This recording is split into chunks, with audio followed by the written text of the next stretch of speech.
Hello and welcome to the show. I'm Martin Willis, your host, and I'm really excited about tonight's guests. This is a pre-recorded show, and I've said this a number of times over the years. When I do a pre-recorded show, it's just like a live show, except we're not doing it live. Now, Eric has a schedule, and he's a jazz pianist, and I'm going to be playing a clip of his in just a minute. But our blog this week is The Rise and Fall of Interest in the British Crop Circle Mystery. And so it's a pretty interesting, another great blog by Charles Lear. Check that out over at podcastufo.com. And a number of you have participated in the survey that I asked for last week, and that is, do you like the 2 shows a week or not? Yes or no?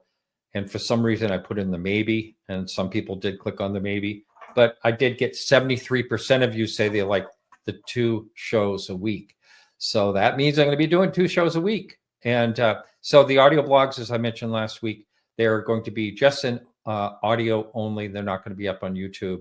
And I have Charles Lear's blessing on that. He said it was a little bit awkward anyway to put those up with. I tried videos, I tried pictures, and nobody really seemed too happy with whatever I tried. But anyway, so if you want to check out the blogs, audio blogs, all you have to do is get the podcast feed, which is everywhere that you can find a podcast, basically. And if you want an ad-free podcast, audio podcast, that's only $2 a month or more. And that's on Patreon. And all that information is right on our website, podcastufo.com. So without further ado, I'm bringing in my great guest. I had the chance to meet him a couple of times. He's very grounded, nice guy, and very talented. And he's got a wonderful dog that's joining us today, Gabby. Hey, how you doing? Is that dog sleeping? Oh my God, she's just adorable. We just got her as a rescue, and yeah, she's just very chill. Yeah. That's awesome. Yeah. I saw those pictures and I go, oh my God, I'm going to have to find out where he lives and steal the dog. I know, right? So, yeah. Amazing. Yeah. She's been a real blessing, so it's really great. But no, it's great to be with you, Martin. I know we were trying to hook this up for a while, so I'm glad we get a chance. So we saw each other just recently at the Exeter Festival, which was really cool. Yeah. That was a lot of fun. That was a lot of fun. And yeah, so it's great. I'm glad to be here. So many things going on, man. It's just unbelievable. Now, you are by trade, you are a jazz musician, and yes. How on earth did you get into this whole thing? Well, I've been 32 years now as a jazz musician, and my mentor in jazz, I'm sure you're familiar with a guy by the name of Dave Brubeck. Oh yeah. Dave was a great friend of mine, and really I learned a lot of life lessons from Dave, not only the music, but he was just a real straight ahead guy. And whenever I'd see him when he'd come to the Philadelphia area, I'd go backstage and see him. He'd be like, "You play my music better than I play it." So he was a real nice guy, and him and his wife were excellent. But no, I've been playing jazz. I've been ever since 3 years old. My parents could find me at the piano, playing, trying to have a really intense interest in the piano. And then when I was 14, I found the music of Dave Brubeck, and I didn't even know it was jazz, but that's what I wanted to play. And I knew that's what I wanted to play. So I learned about took a year's worth of lessons. But again, coming to the lessons, playing all this obscure Dave Brubeck stuff, Take 5, Blue Rondo a la Turk. And my piano teacher is trying to teach me Twinkle, Twinkle, Little Star. So he's like, I can't teach you anymore. So I've always said that I'm a product of reverse engineering that way.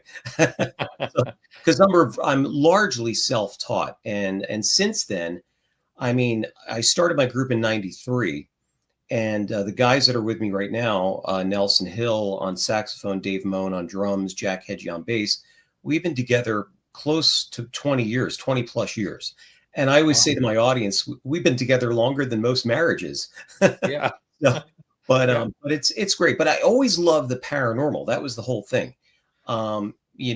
Being a jazz musician and being in all these wonderful halls, these concert halls, people would come up to me and I didn't even have the show at this point, but they would come up to me and say, "Oh yeah, by the way, the place is haunted."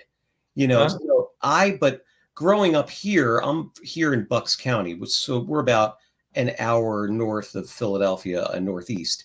Mhm. And here we've got a lot of incredible ghost stories, UFO encounters, Bigfoot, believe it or not. So a lot of really great ties to the Underground Railroad.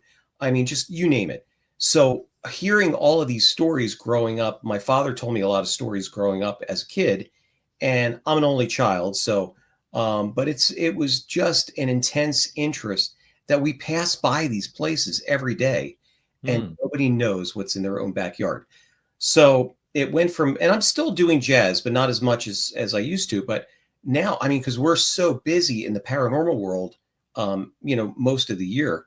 So in 2016, I started my show, and it was called Eric Mintel. Well, actually, I started it initially. It was called Bucks County Paranormal Investigations, Mhm. and but we quickly changed it to Eric Mintel Investigates because people were calling me from all over the country saying, "Hey, could you investigate our bed and breakfast, our inn, bed and breakfast, whatever restaurant?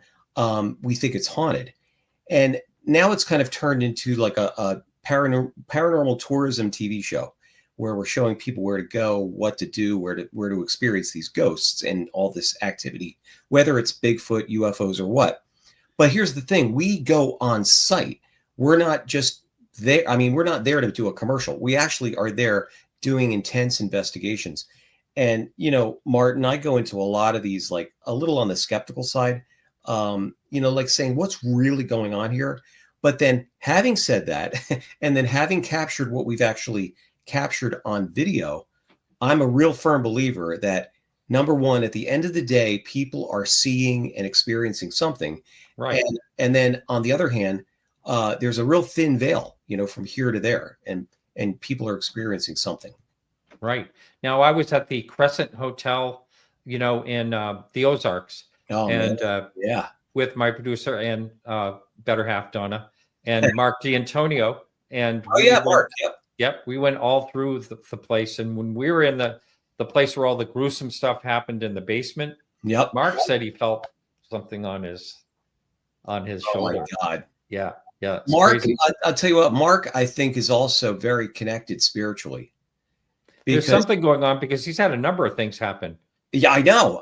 And it's amazing. I had an interview with him last year, which Mark, sorry, I've still got to put that out there. But no, it was amazing to talk to him. But yeah, he's had so many different like poltergeist encounters, ghost encounters, UFOs, sightings. So I always say there's people that are definitely connected to the spirit world, in one way or another. Well, I have to say, I'm going to tell what I think is a poltergeist thing in a bit here. Okay. Because I did have something happen in a house, and I've talked about it once or twice on this show. So it's not like, we just missed Halloween, but Yeah. but I'll talk about it. But first of all, I just want to play a clip by you, and Thank you. just run that right now.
let's see.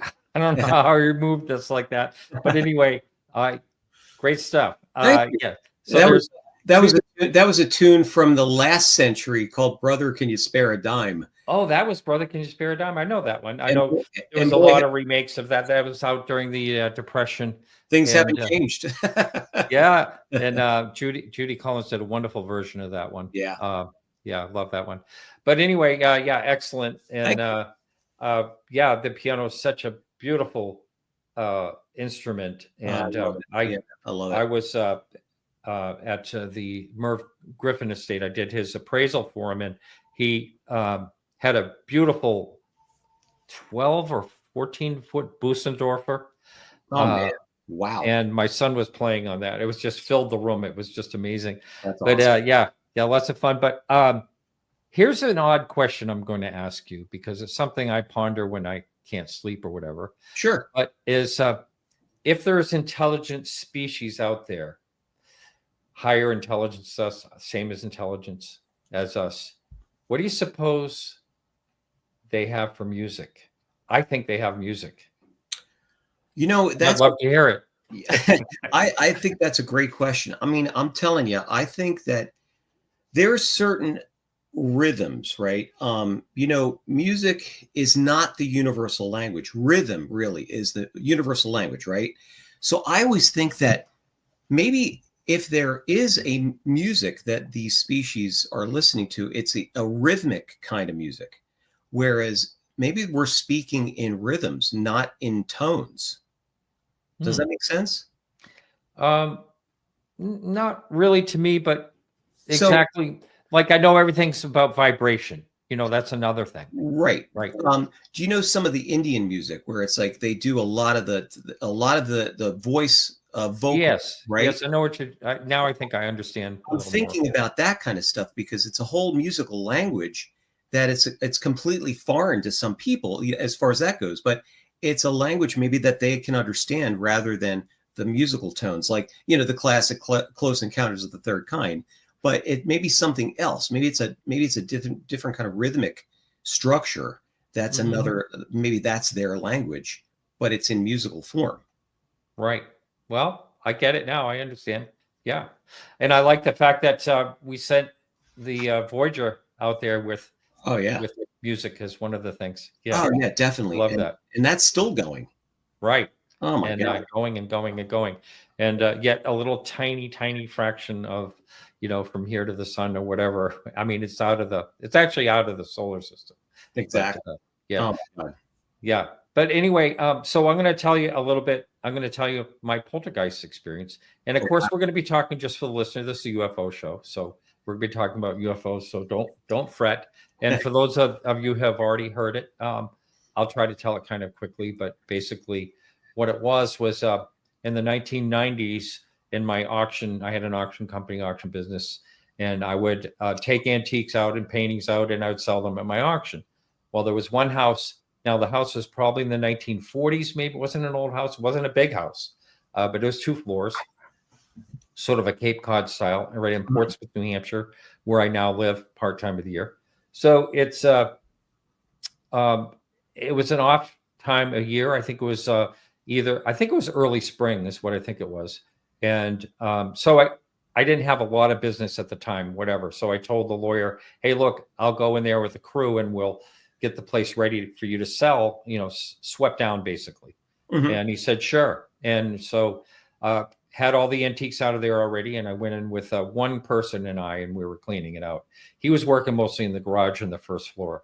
Now, there was no wind that day. It was the weather was enough so I could have the front door open and, it wasn't that cold. So I was upstairs and I was cleaning upstairs basically.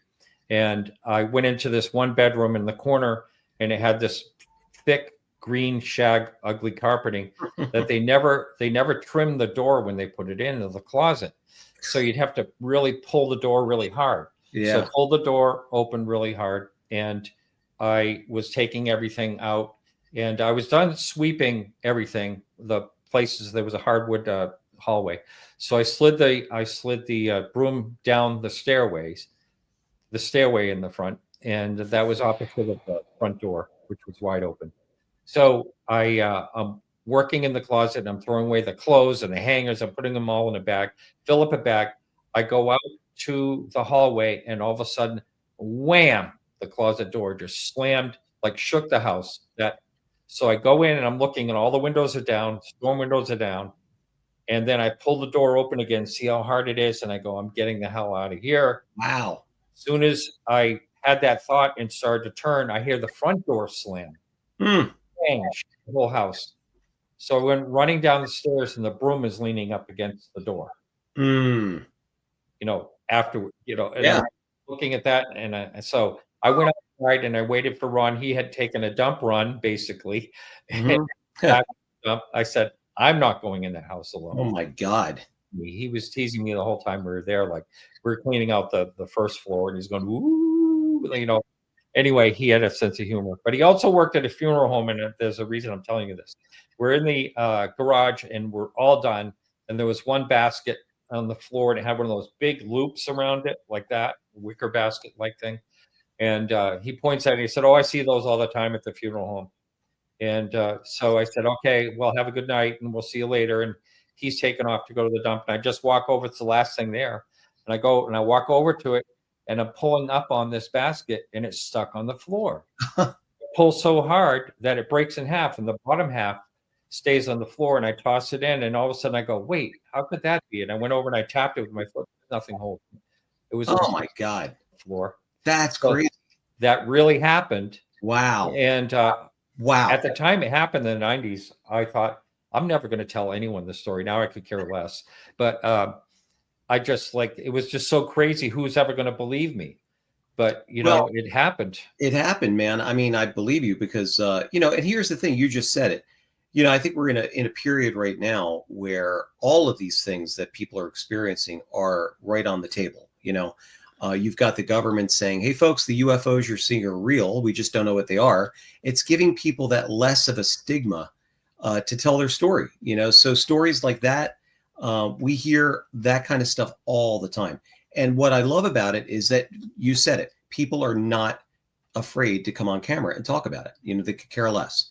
So that's a good thing. And I think that's what we need more of. I'm finishing up a little documentary on the Carbondale UFO encounter, which happened actually yesterday was the 51st anniversary, November 9th of 1974, where an orange orb landed in a pond in Carbondale, and it glowed in this pond for 8 hours. And so everybody, back then they covered it up by saying they threw a lantern, like a railroad lantern in there. And that was what the glow was. But it was an incandescent lantern. And the minute that's going to hit the water, it's going to go out. This thing lasted for 8 hours. And then the government Army came in and took something out, almost similar to like the Kecksburg incident. So yeah. Very, very similar. And this was 1974. I'm speaking to another witness on Wednesday, and I'll be finishing up the video. But and from all accounts, it was definitely not a lantern, and it's like the Shag Harbour incident, same kind of thing, where people thought, they saw so many witnesses across the board see these things. And, Exeter, when we were just up there.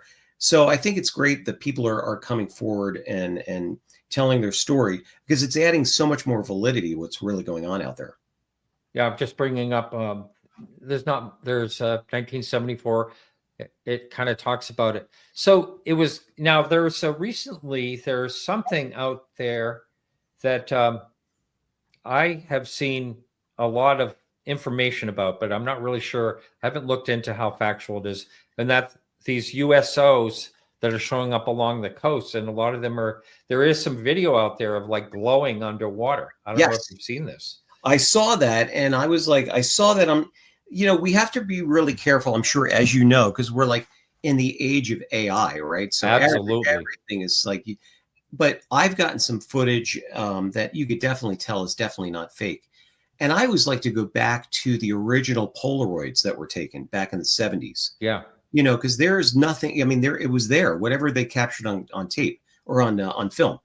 But yes, I've seen some of those lights. Here you've got some of the Navy pilots. I think that there was one one of those USOs was going into the ocean. Remember, that was like a sphere, and it was like splashing, went down to the ocean. Yep. I mean, you go all the way back to 1971 with the USS Trepang, who actually saw, I mean, this thing come out of the water, and it's on the periscope.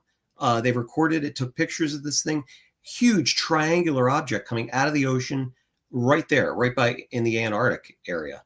So very, very interesting stuff, man. And I think you're going to see as we go along here, more and more of this stuff is getting out there. Now, I think this particular picture may be a Polaroid, but I'm not.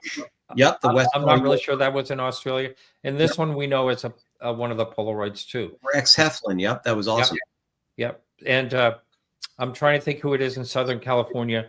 Very, very well known. Just can't remember her name right now. She passed away a number of years ago, but she was a researcher that was very well respected. She has had those in her safe, and when I spoke to her daughter still has them. The original Polaroids in her safe.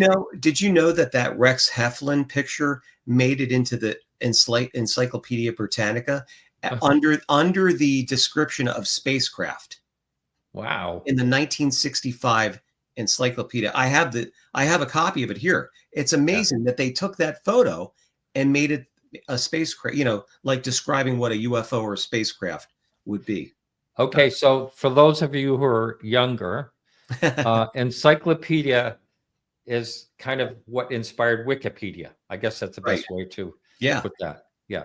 And, Donna was talking about as a little kid, like reading all the encyclopedia, like, every part of it. And I loved it too, because it was all this information. Yeah. It was something you could thumb through with your, and just, visually look at it, and I always love books. Wherever we go, I'm always looking for UFO books or any kind of paranormal books, but I just love books. There's just something tangible about a book that you miss from, the being online stuff. That's right. Now, do you ever do any work or speak with Stan Gordon? Oh yeah. Stan, as a matter of fact, just called me the other day. When I just was speaking at Carbondale. I was in Carbondale last weekend speaking at the Carbondale Alien Festival, which was really a lot of fun. But Stan had called me that day. They've got a lot of really incredible things going on out in Western Pennsylvania, where I'm here, obviously in Pennsylvania. Stan's about, I guess, 4.5 hours west of me. But he's always getting reports, stuff's going on, UFOs, Bigfoot, Thunderbirds, all around the Chestnut Ridge area, the area between Pennsylvania and Virginia. Now, I talked to him just a couple of days ago, but I can't right now. KGRA has basically, they have a non-functioning phone system, and Stan is like old school, and he can only be on the phone. I know. I'm trying to figure out how to get him on the show again, because he's always a great guest. Oh, he's great. Yeah, I told him too. He just get on I think his one of his teammates there, Eric, he can get him online somehow. And wow. That would work on that. Yeah, me too, man. It's always just his voice. I'd rather see him on video. But he's got a couple of new documentaries coming out. He's going to be in the one by David Paulides about Bigfoot. Oh, wow. Coming out on December 1st, I think, which is it looks really good. And then there's another one, Age of Disclosure. I think he's in on that one as well. Oh, he is. Yeah, that's coming out on November 21st. Yeah, I can't wait. I'm trying to get Dan Ferrara. That's, Are you in that film, basically? Did you get in that one too? I did. Yes, in a roundabout way. I'm just laughing because I was told by someone that went and watched it when it was at out in Texas, when they have that film festival out there. They saw Age of Disclosure, and they contacted me, said, "Hey, I saw you today." And I said, "What?" He said, "Yeah, you're in the back of the room at the hearing, during the yeah." That's awesome. Yeah, that's as good as I got in there. But anyway, so a lot is going on, like you mentioned. So when you're doing this show, do you ever investigate UFOs, or is it always ghosts? Oh no, we do it all. Ghosts, UFOs, Bigfoot, Dogman sightings, believe it or not. Actually, UFOs, we just had a huge UFO flap here in Bucks County. Now, remember last year we had the drone situation was going on? Oh, yeah. With all the drones. Well, People in New Jersey's not that far from where I am. So that we're getting a lot of reports. We were getting a lot of video of these things. Now, some of these things could have been drones. They could have been, military drones or whatever, but some of them weren't. I mean, some of these things were disappearing. They were changing shape, moving in unconventional ways. Very strange. And I have footage. I should send this to you too. 5 of these orange orbs are like hovering over a field in New Jersey that someone sent to me. And this was like at midnight, and they said someone came up the driveway while they were videotaping this and then took off immediately. So it was weird. I think it might have been someone that actually saw the lights too and wanted to get a better shot. But yeah, very, very interesting stuff. But we did that. We've had right here in Bucks County, people were seeing this low flying, brightly lit object, silent, hovering. A guy by the name of Martin or Mitch Sherman said to me, "Hey, would you guys want to come over and investigate this? I've got this weird light that keeps coming over my house for the last few months now. Would you want to check it out?" I said, "Yeah, I'll be right up," because he's about 15 minutes from here. So went up, met with him and his wife, Robin, and what they told me blew me away. But he also showed us this footage of this orb basically just going over the sky in by his house. And it's amazing. And it looks like the plasma orbs that you see on a lot of these videos. But his wife, Robin, had a really interesting case. This is a crazy case. She had what she describes as a finger. I don't know if you've gotten these reports too, a finger-sized point of light, right? That came right up to her as they saw this craft. This finger-sized point of light came up to her, and it stood there for a second and took off. So I'm thinking to myself, finger-sized point of light continues. It's just not contained in that. But she said it was contained in this area, and boom, it took off. But I've gotten other reports of people that have had these orbs come up to them, and they're like looking at them like this, and then they take off. So I'm wondering, what is this thing scanning people, or is it taking? Yeah, that's what it sounds like. And you always hear these stories about these, when they talk about light being unusual. You can even go back to the Rendlesham Forest, and Charles Halt says that it came down like a tube almost. The light did. Yeah. Oh yeah. It wasn't normal light. And a lot of people also say that what they see on a craft on the underside is not a normal light. There's something different about it. Exactly. Yeah, it's really strange. So we've been doing that. We've been getting a lot of UFO reports, which have been great.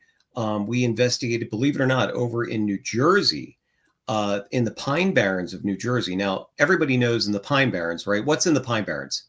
The Jersey Devil.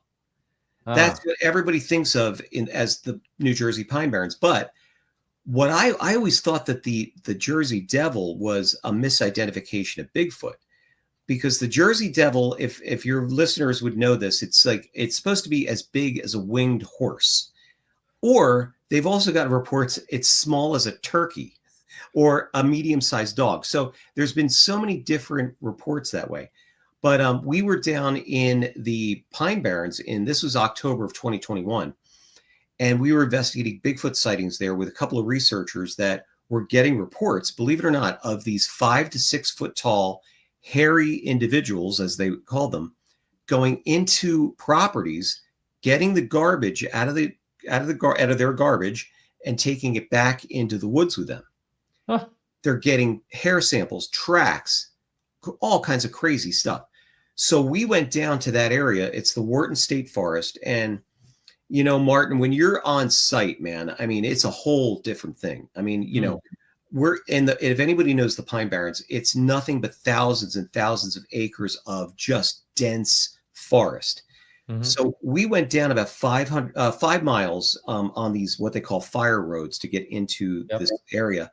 We're going down to an area called the Bowl, and it just sounds like it's high on the sides and low in the middle, just like a bowl. And we stopped the truck, went in about 600 yards, and set up base camp. So we're sitting there, and it was me, Dominic. I'm dragging Dominic out of the hunting cryptids is completely out of his wheelhouse, being a spirit medium. He's been my teammate with this venture for the last almost 10 years now. And we went to high school together. never thinking that he was never knowing that he was a spirit medium, because you never said anything like that back in the 80s like that. Oh, But yeah. So it was taboo.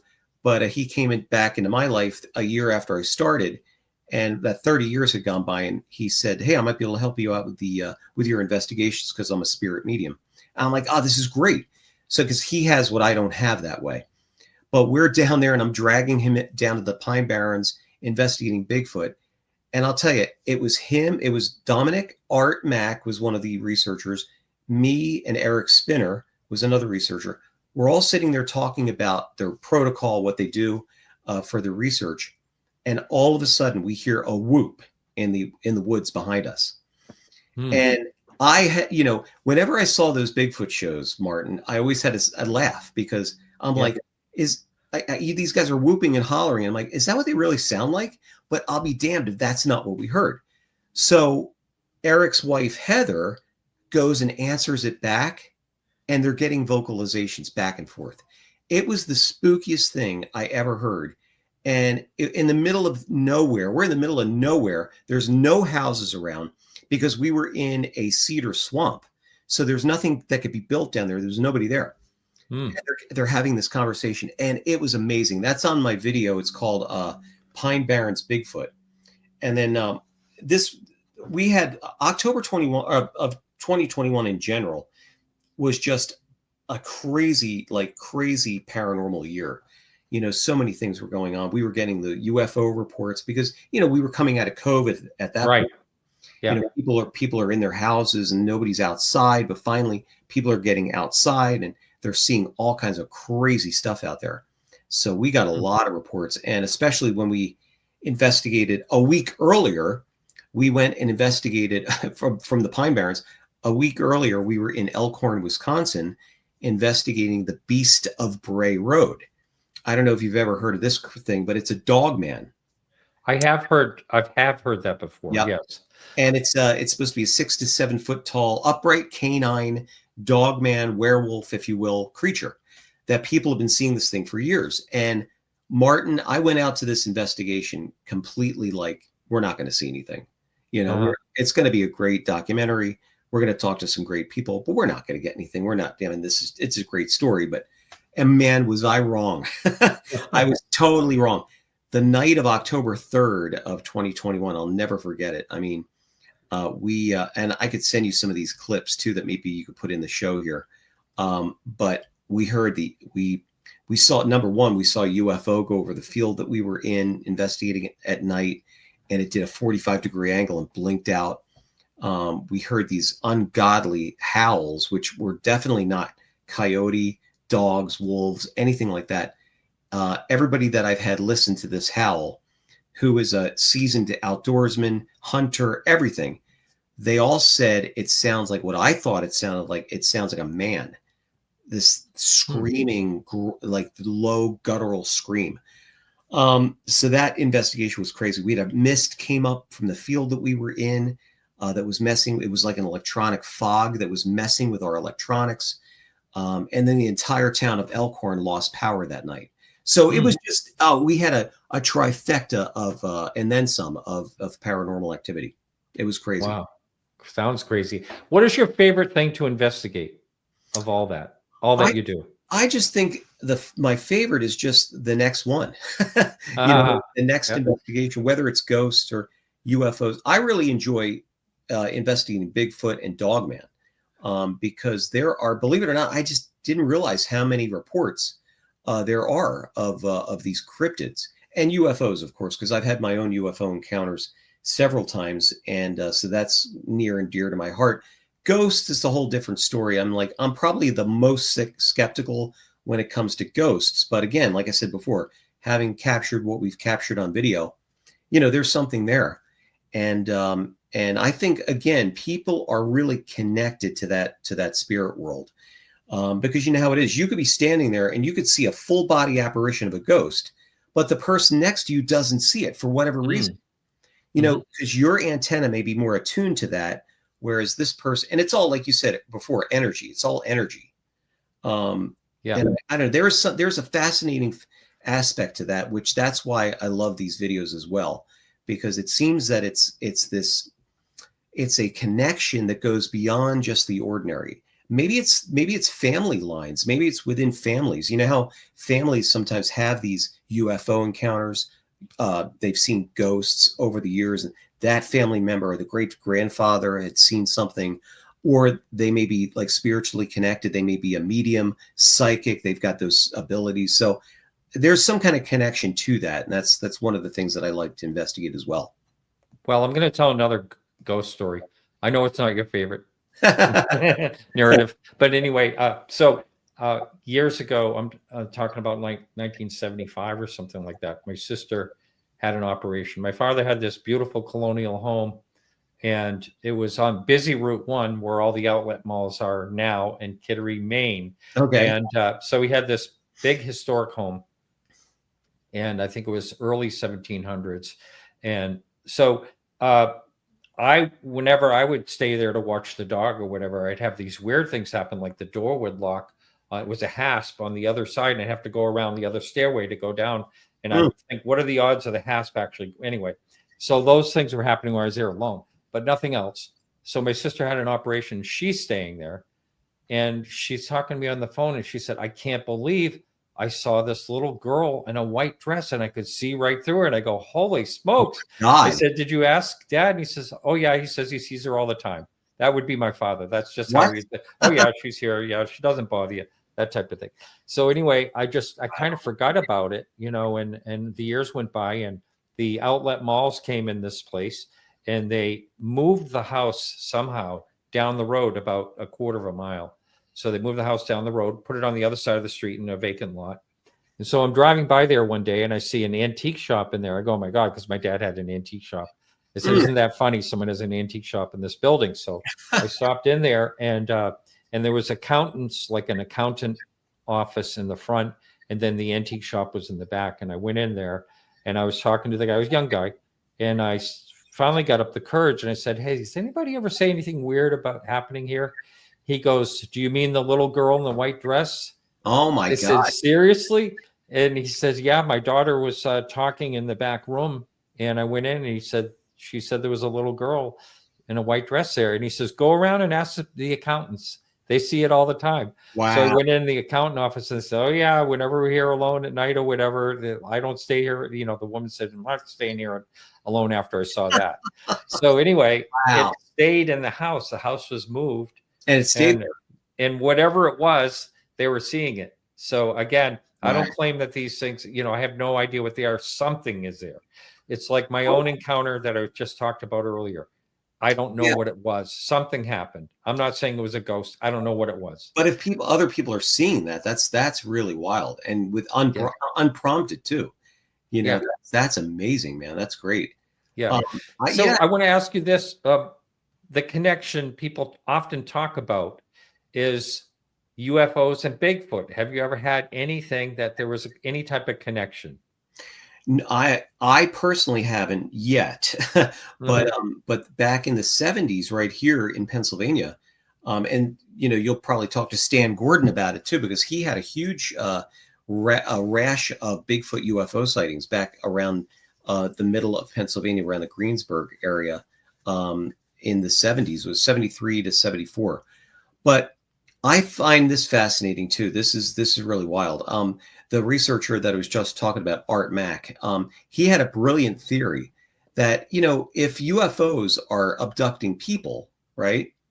Why aren't they could be abducting Bigfoot and research and, you know, examining that. And then when you see the Bigfoot and UFO, it's like they just dropped Bigfoot off. You know, it could be something similar to that. Or it's another thing where, you know, Bigfoot, the whole idea with Bigfoot and UFOs, Bigfoot is like an interdimensional being, because it's there 1 second and then it's gone the next. Yeah, a lot of people are speculating about that. Again, you know, I was on, like, I really don't know what to think about Bigfoot, to be honest with you. I really, you know, but it just seems like someone is seeing something. There was a story of this woman, like in her 90s, that called, and she said she saw an orange orb come down over a field, and all of a sudden she said, I can't believe it, but a Bigfoot popped out of it. Oh yeah. I've heard. Sounds bizarre, But yeah. Well, the night that we did the Bigfoot investigation in the Pine Barrens, we kept seeing red pinpoints of light, like the eye shine, like with all these little red pinpoints of light.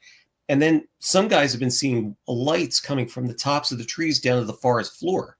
And then Bigfoot's manifesting itself and then disappearing again. We did a follow-up in 2023 of the Bigfoot where we were in the Pine Barrens in that bowl area. Now, prior to that, a few months prior, about 3 months prior to that, they had a pretty bad wildfires in the Pine Barrens. And if we were in that area that we sat in at the bowl, we would have been on fire because that's where the fires were. But we got back there in September and it had been coming back. The trees were coming back. It's a beautiful cedar swamp down there, but you could see the trees were all charred. But we went back to that area and Art thought, it's going to be a really dead area around here. There's probably going to be nothing here. And so Art, unfortunately, he's got cancer and he's going through some cancer treatments and he's got to take some medications now. We're sitting in base camp again in the circle at night, and Art goes, "Yeah, guys, I don't know if it's the medications or what, but my heart is really racing right now." So as he says that, we all hear a branch crack behind us. We all whip around with the camera. And here, there is a branch going like this, like something just was there. Wow. And I saw for 2 seconds, 2 yellow eyes about 7 feet up that just disappeared. They were there and then gone. So that's the interdimensional thing. I'm thinking, did I just see what I saw? And it was there and then gone. But you could still hear something clomping back into the swamp. So at that point, I'm thinking to myself, well, maybe that was the Jersey Devil. Maybe that was, who knows? Maybe that was another Dogman, or maybe it was Bigfoot. But that was the craziest night too. We kept getting more howls and more rustling sounds. Very, very strange. Now, did you ever get to the point where it scared you enough that you wanted to pack up and get the heck out of there? Oh yeah. I would be gone in an instant. Well, let me put it to you this way.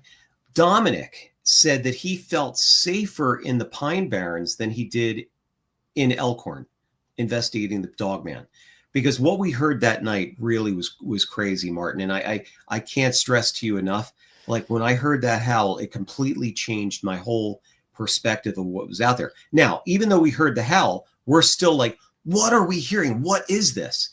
But then what really got me to get the hell out of there was when Dominic said, shine the light over to where we heard the howls.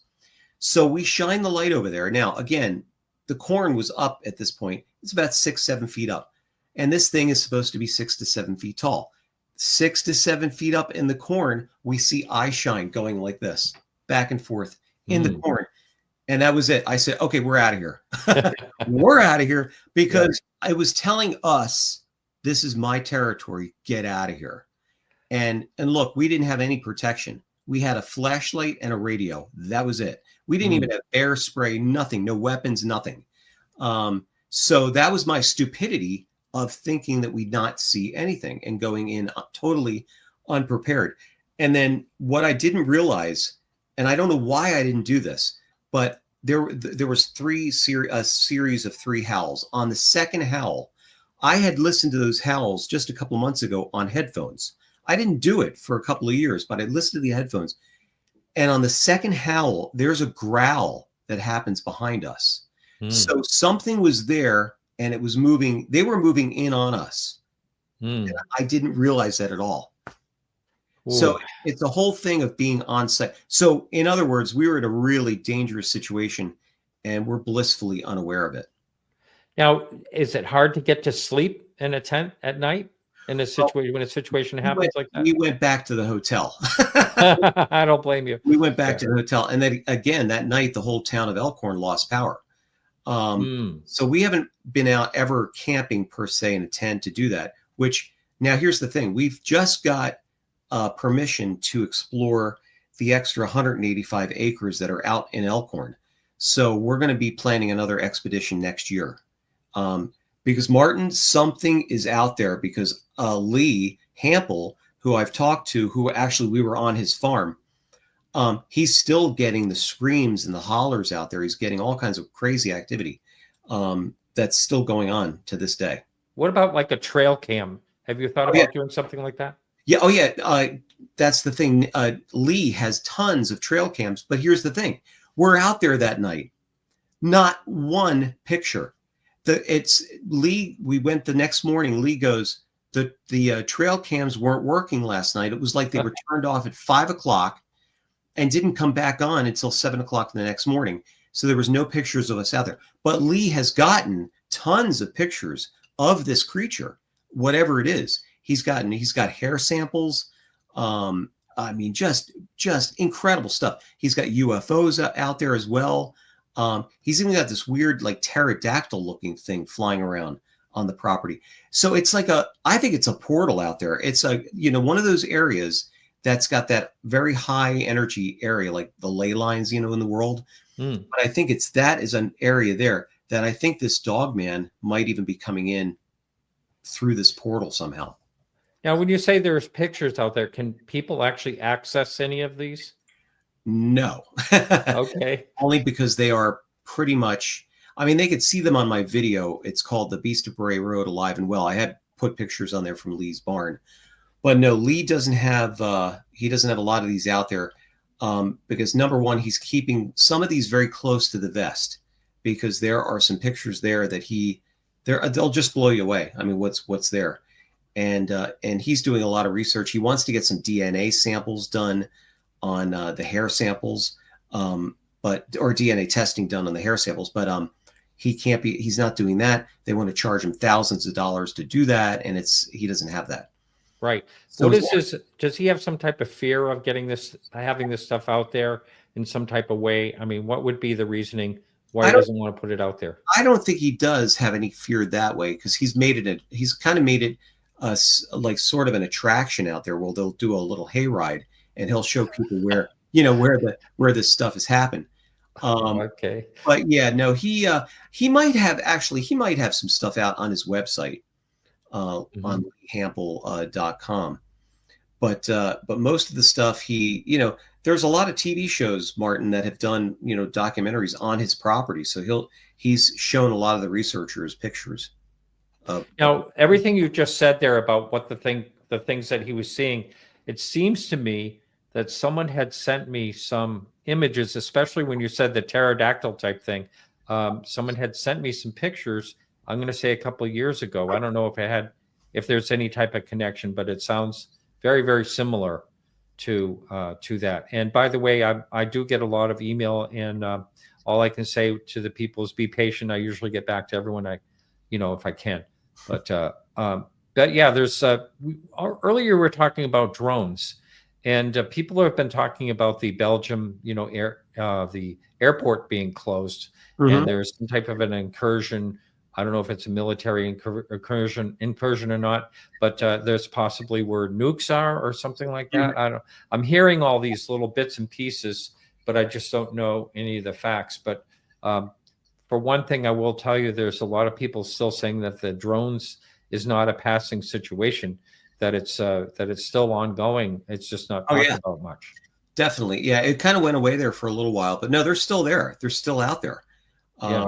I've seen them on my way home I did like 35 talks since I saw you in Exeter. Right the next week, I started talks every single night of the week practically for September and October.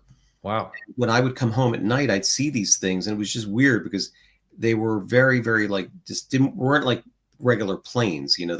They were just hovering there. And I stopped the car one night just to see if I could hear anything, and I could hear nothing. It was going over the car, and I was like, wow, this is getting a little spooky, man. I'm going to get out of here. So it was strange that way. But no, I mean, before the drones even happened, and what people are seeing, these orange orbs, I had my own UFO encounter back in 2016. This was January of 2016. My girlfriend, Sherry, and I, outside of an area called New Hope, Pennsylvania. Oh, I love that area. Yeah, it's a great area, right? So we were coming home from dinner, and she had rented a farmhouse at the time in Stockton, New Jersey. You know where Stockton is? It's like right over. You have to cross the Delaware. We were coming outside of New Hope into Center Bridge to go over the Center Bridge Bridge. Very tiny bridge, right? Yeah. Very narrow bridge. To go over into Stockton, New Jersey.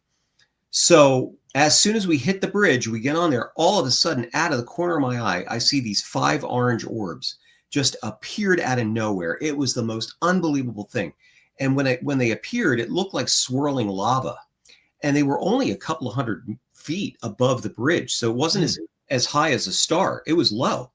And so, of course, what do? I go to get my phone, try to take a picture, and the flash goes off in the car. Of course, I have to take the flash off.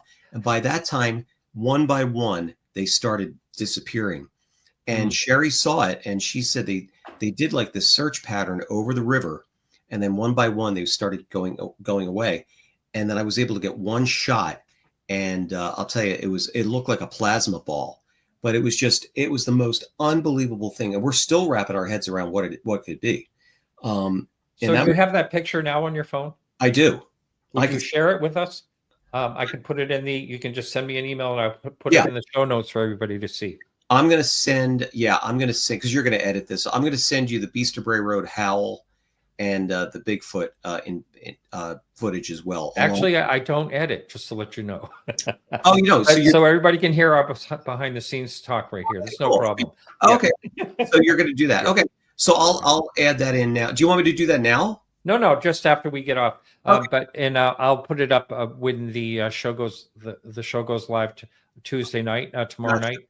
This will be all under the show notes for everyone. So that's what I just said. All right. So everyone just fast forward. But anyway, all good. So I'm looking forward to that. Also, I want to just ask you, we only have a couple of minutes left here. What was the other UFO sighting you had? You said you had a couple, right? Yeah, there was one there, and then I had told you about the one in Doylestown with the people that had seen the orb, and then just last year, another friends of mine. Speaking of the USOs, they had an encounter in the middle of the Bahamas where they saw these really weird, what they thought she describes them as like cartoon splats, but these were like translucent blobs. They were above 300 feet above the water, dancing, tweeting, and flying around like this, translucent at night. This is like 12:30 at night. It looked like fireworks going off, right? But these were lights. And all of a sudden, they go to get the camera phone, but come back. She goes, "Oh my God, look." And here out of the water comes a big, huge orange orb that hovers above the water for 3 seconds and then takes off after those tweeting things. And it was the most bizarre report I've ever heard. And I'm thinking to myself, are we even talking about machines now? Maybe this is some kind of new life form that's emerging, you know? There's speculation about that. Or like a life form that we're just now seeing that may have been here always. Exactly. You know? Yeah. Crazy stuff. Wild. We could talk for hours, man. I know. And I'm sure we will eventually. So I'd love to have you back again. But where can someone find the Eric Mintel Investigates? They can find me several places. YouTube, Eric Mintel Investigates, at ericmintelinvestigates.org. You can go on Pocono Television Network app and look at, we're on every night at 7:00. Wow. Television, yep. And also the Beyond Paranormal Network. That's another channel that's on all the Roku TVs and all the smart television. Beyond Paranormal, and we're on there quite frequently. Excellent. Well, Eric, it's always great talking to you, and it was really fun to hang out when we are at the same place at the same time. Definitely. Looking forward to the next one. Me too. All right. Thanks so much. Thanks, Martin. Okay. All right, everyone. So come back on Thursday night. We have Danielle Silverman on at 8:00 Eastern. Thanks so much, everyone, for being here. And remember to keep your eyes to the sky.